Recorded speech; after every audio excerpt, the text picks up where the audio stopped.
BT Sky. So it's a random thought moment. When karma is not yours. This is for people that, you know, they deal with spiritual systems. They like spiritual systems. And they use spiritual systems to their advantage against other people. When karma is not yours, you have to understand masking. You have to understand people understanding vibration and trying to switch out. You have to understand images. And I'm talking spiritually. I'm not talking, like, oh. Matter of fact, we can talk about images. We can talk about people that defile images intentionally. We can talk about, it's one thing to throw an image out. It's another thing to defile an image. And defiling an image comes on different levels. Defiling an image could be defiling an individual's character, defiling a person's actual image. There's levels to it. But when karma is not yours. So there's spiritual people out here that do spiritual work and they base they intent off of money. Right? There's people where you could offer them $100,000 to do some spiritual work against an individual and they gonna do it. And they gonna mask their energy and so on and so forth. This is when karma is not yours a lot of times, especially when you are an individual that don't deal with spirituality, you don't do spiritual work on people, you don't violate people spiritually, all right? So there's two reasons for masking when karma is not yours. One, somebody did spiritual work for you and that's how wicked the energy is, so they mask themselves to protect themselves. Or there's spiritual masking where I'm doing some shit that I ain't supposed to be doing and I'm gonna mask myself so that when it's time for it to bounce back, it bounces back at the wrong image. People have to understand how this spiritual, how it works. And so this is how people end up mixed up in other people's karmic cycles that don't belong to them. Let's speak on one of the most powerful chakras out here, the heart chakra. And in the physical form, in most cases, the heart chakra is antagonized by relationships or, the love of a particular thing. So people have to understand, like I told them in the previous video, there's a difference between like, lust, love, and being in love, right? People fall in love with things, places, all kinds of stuff. There's people that fall in love with Jordans. I love Jordans. There's people, that they use the word loosely and they don't understand that there's dimensions to it. Like, love, being in love, and infatuated, which I spoke about also in the previous video.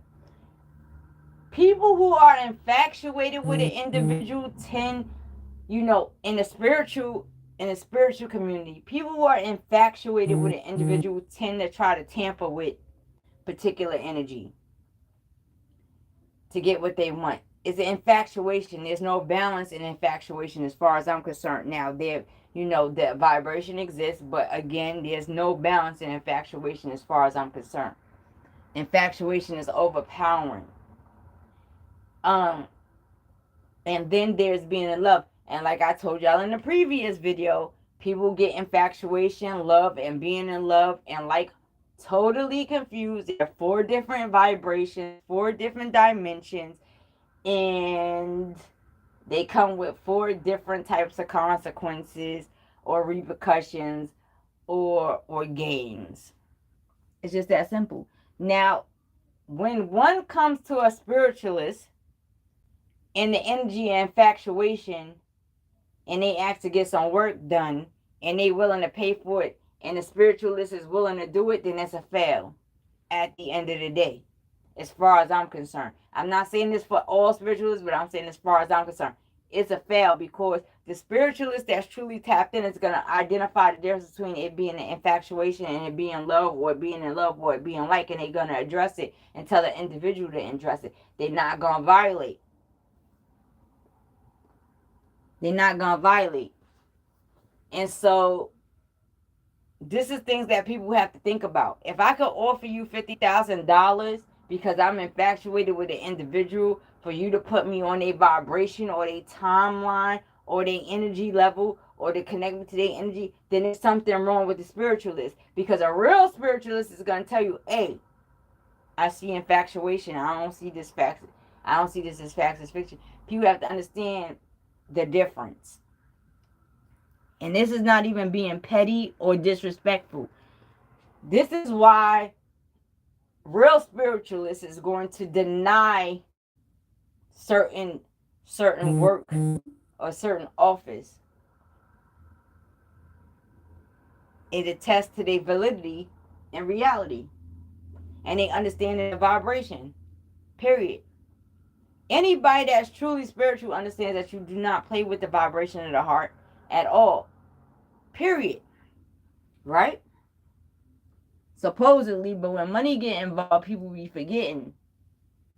And then, because they forgot, they try to clean it up and swap out spiritually with other spiritualists who have not forgotten to save their ass. Or they switch spiritual systems and switch back to save their ass. That's just what they do. This is why it's cool. It's cool to get a reading or a view or outlook on whatever's going on in your situation. It's not cool to violate the other person. If you're getting an outlook on what's going on in the situation, then a real spiritualist is going to tell you to deal with thyself. Deal with yourself to change the vibration.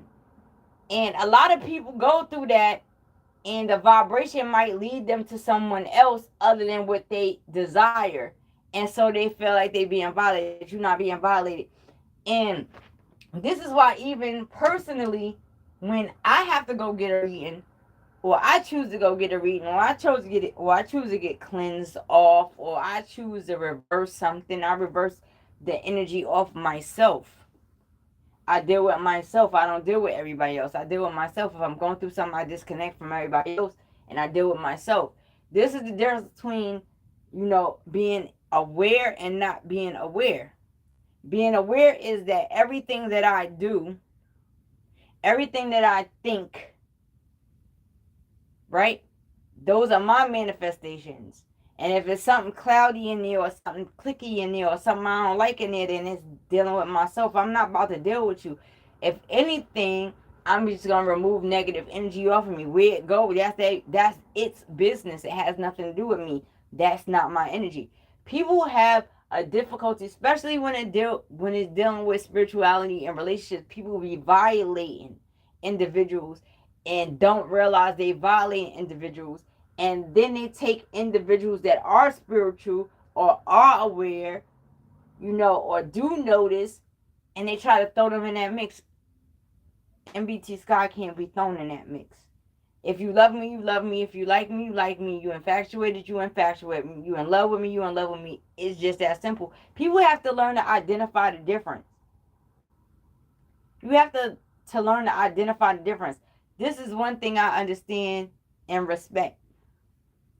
And this goes on not only between people, but this goes on between fashion. This goes on between beauty. This goes on between music. This goes on, period.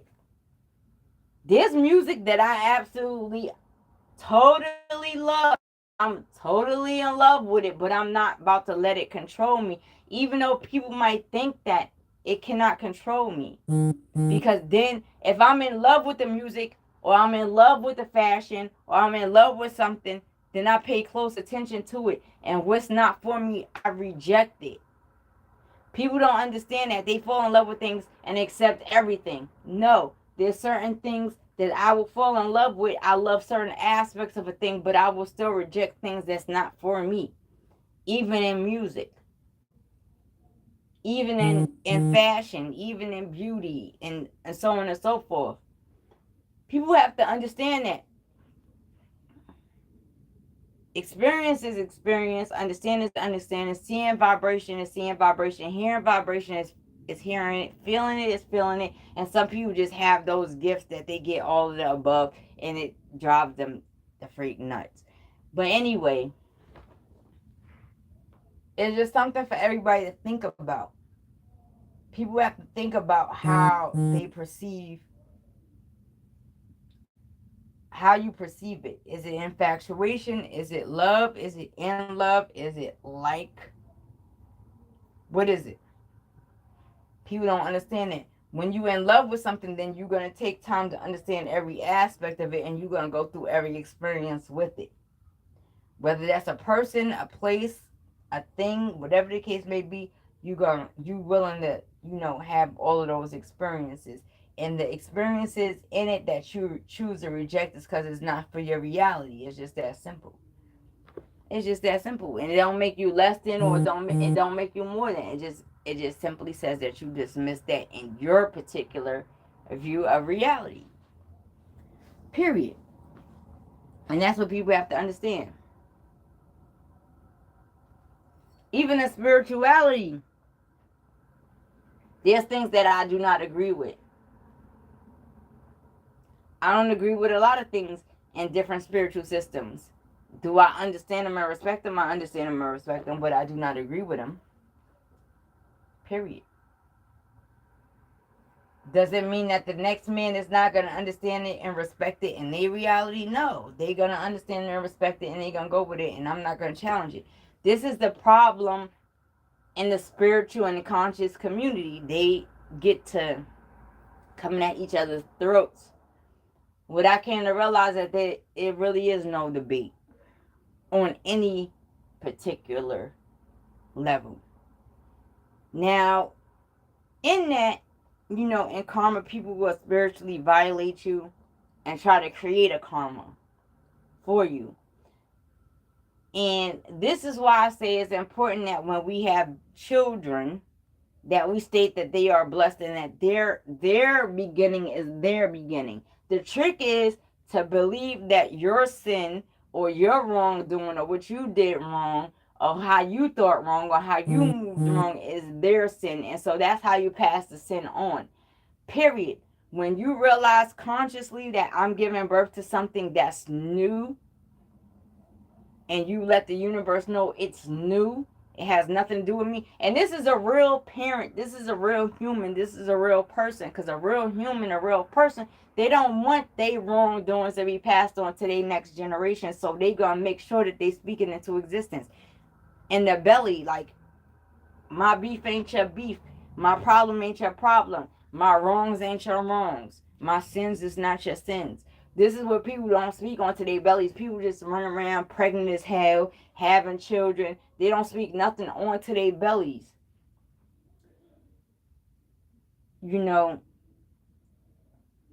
I spoke a lot onto my bellies. Both of them. I speak a lot onto it. Not just educational and vibrational, but I speak a lot onto my bellies. When I was pregnant, I spoke to my belly every day. No matter what was going on, I spoke to my belly. My belly knew what was going on. My belly heard the music that I like to listen to, knew the food that I like to eat, knew when I was fasting, knew when I was... My belly understood all of these things. Period. And how do I know? And then, the thing that's really interesting about the whole situation, the whole dealing with the belly, dealing with pregnancy, dealing with bellies, right? Is that even when I'm in the wrong, in the belly put me in the right for the most part, outside of, certain foods and stuff like that. But even in the belly put me in the right, no violation. Was it time for me to eat meat? It wasn't time for me to eat meat. That's why every time I smelled meat, I was nauseous. Anytime I smelled chicken, I was nauseous. Anytime I smelled any kind of meat, I was nauseous because the belly overpowered that. People don't respect that. Most people's belly is going to send them to crave for sugars, candies, da-da-da-da. Mine was like, I just don't want none of that. Just give me a salad and be cool. I'm happy with a salad and some in the Coca-Cola, which technically, or a Pepsi, which you're technically not supposed to drink, and the coffee. But for the most part, it was just happy with a salad. Period. Some salad, some feta cheese, and so on and so forth. That's what it called for. That's what I respected. People have to think. There's people that crave, maybe a Slim Jim or something. But people that crave, when you're pregnant and you craving all of these things, who's overpowering who? Because when I was pregnant, and I'm only speaking on me, when I was pregnant, You know, it was salad, it was fruit, it was seafood, that's what the crave was for the most part. Anything else, it wasn't. And that's what both of them, and they were like 8-9 years apart. And they still craved the same thing, whether I liked it or not. So, as a mother dealing with a child in development, I allowed my belly to overpower because that's what was ruling at the time. It's just that simple. And at the same time, I spoke that there was no, my karma, my issues, my bad choices, anything that I did in this reality that was not right or was not in balance is not your problem. And I stick to that no matter what. Period. It's important to understand that. To speak it, to realize it, to understand that it is real. It is real. And even if in that it backfires, it's just an aspect of you that backfires. So even in my reality, there's one that backfired against me. Not a problem. I respect that. You are an aspect of me. I probably would have backfired against me too. So I'm not mad at you. Go do you. And then I have another aspect of me that don't backfire against me. So, you know, it still brings balance for the Libra. It still brings balance for the Libra. It still brings lessons for the Libra. And I can openly say that. I can openly say that I'm a Libra because ain't nobody going to do nothing to me about it. Meanwhile, back at the ranch, people have to think of what goes on during pregnancy. What goes on during gestation. I wasn't perfect during pregnancy. I didn't do all right during pregnancy. And I didn't do all wrong either. I had enough sense and enough consciousness to understand that I was going to tell my belly that anything that I did wrong or that was out of balance was not his problem in a reality. And so this is how you break generational curses. Generational curses was put upon the population or upon the mind or upon the thought so that we could think that if we did something, said something, or anything that we did wrong, it's supposed to populate on the future. No, that only happens to the unconscious because the conscious understands that no, you're new, you're brand new. My issues, this is the responsibility of a parent. My issues is my issues. I'm not going to let you have my issues, period. And this is what a lot of people go through in life. They go through these cycles of events and then they have children and they have not enough consciousness to understand that it's not for the next generation. You're supposed to cut that off. You speak that into existence. You cut that off. You talk to the belly. You let the belly know. You let the universe know, like, no, we're not going to do that. Anything you're going to hit me with, you're going to hit me with. You're not going to hit mines with it. That's parenting, and then that populates in the physical reality. In real life. And this is what most people don't think. Now, there's people out here, you know, and there's no shaming and no disrespect. There's people out here, you know, they have children, they unconscious. The universe is going to forgive you for it anyway because it was unconscious. At the end of the day, there comes this process of consciousness. And this is why, you know, as a spiritualist, I respect all men and all women. As a human, generally, I don't respect all men and all women. I don't respect no woman that deal with a man that got kids and you all right with him not you know, making his kids a priority. I don't respect no individual that got a lot of money and be like, I'm with you, but you got to cut off your kids. I don't respect you. I just don't, vice versa, male, female, it doesn't matter. I just don't respect it. So people have to understand that, you know, people take on relationships. They get with individuals. Individuals already have children. They end up having friction. Ain't no friction. Either you falling back or you in tune. It's that simple. People fail to do that. Males come in, females come in and try to cut you off. How can you say that a female or a male love you or even like you if they are in a position where they will tell you, oh, well, you have to denounce your children in order to be with me. Like, what are you talking about?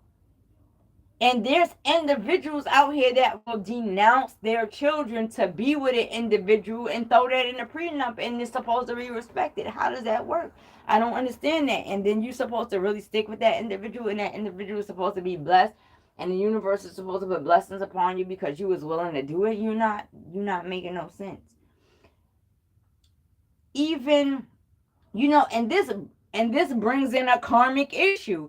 And even when you dealing with the aspect of, all right, well, I'm married to you, have children with other individuals, so I want you to not do this, I want you to not say this, I want you to not post this. Like, what are you doing? I'm married to you. Why? A real individual gonna get rid of you because there's something wrong with you. You married to me and you asking me to not want my children, to not post my children, to not rep my children. Like, what's wrong with you? It's people that go to that extent to protect their so-called reputation that they will make another individual violate, disconnect, and stop communicating with their own offspring to get it done. How can it possibly be respected? It doesn't make sense. It makes no sense. And I haven't experienced it in my personal life, but it's individuals that so tacked on to their particular or so-called image that they will delete, backspace their children and act like they don't exist, just so they can maintain a particular image. And they do this not only with their children, but they know that if they do it with their children, they're going to do it with their friends, they're going to do it with their relatives, period.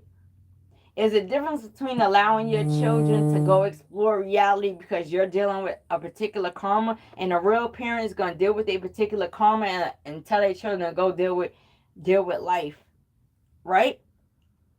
But there's other parents or parent types that's they willing to latch on to their children or violate or disconnect for a particular lifestyle or a particular image. And that's where the problem come in. And the way karma is set up is that usually when this takes place is a real one that you got to violate in order to maintain your image. And so therefore the universe don't respect you, the universe don't like you, and you're still going to deal with karma regardless. That's just how it goes. But anyway, this was just a random thought about karma, masking, children, family, way people think, all that good stuff. Anyway, I still owe y'all for the Cardi reading, so I'm doing it. I'm just BSing around. I'm not even going to hold y'all. I'm BSing around with it. But I'm going to get it done. So anyway, I'll talk to y'all later. It is me, NBT Sky. You already know what time it is. Deuces.